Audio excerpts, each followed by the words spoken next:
నీచుడు. భగవంతుడు ఎక్కడో శంఖచక్రాలతోనూ త్రిశూలాలతోనూ దేవాలయంలో ఉండడు. 9 నెలలు తను చచ్చి నీకు బ్రతికి జన్మనిస్తుంది తల్లి. దేవాలయానికి వెళ్ళినప్పుడు దేవుడు కనపట్టలేదు నాన్న అని మనం ఏడిస్తే ఆ తండ్రి వాడి భుజాల మీద మనల్ని కూర్చోబెట్టి దేవుణ్ణి చూపిస్తాడు. అప్పుడు మనకి తెలుస్తావు మనం కూర్చున్నదే భగవంతుడి భుజాల మీద అని. తల్లిదండ్రులకి గుళ్ళు కట్టించక్కర్లేదు, కట్టించిన గుళ్ళ ముందు వాళ్ళని కూర్చోబెట్టకుండా ఉంటే చాలు. అది నేర్చుకోవాలి. మనం బ్రతికుండగా వాళ్ళ నాథాశ్రమాల్లో ఉండటం ఏంటండి? ఇంకంతకంటే పాపం ఏదైనా ఉందా? కాశీలో యజ్ఞం చేస్తే వస్తుందా? రామేశ్వరంలో అన్నదానం చేస్తే వస్తుందా? జన్మనిచ్చిన తల్లిదండ్రుల ప్రధానము. వాళ్ళని నువ్వే సేవించాలి.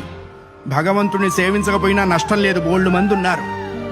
జన్మనిచ్చిన తల్లిదండ్రుల్ని సేవించాలి, అది కర్తవ్యము. ఆ అభిప్రాయం లేనివాడు పశువు అనకూడదన్నారండి. పశువులు పోటీకి వచ్చినాయి, మమ్మల్ని ఆ వాడితో పోలుస్తావా అని. అంతకంటే నీచుడు.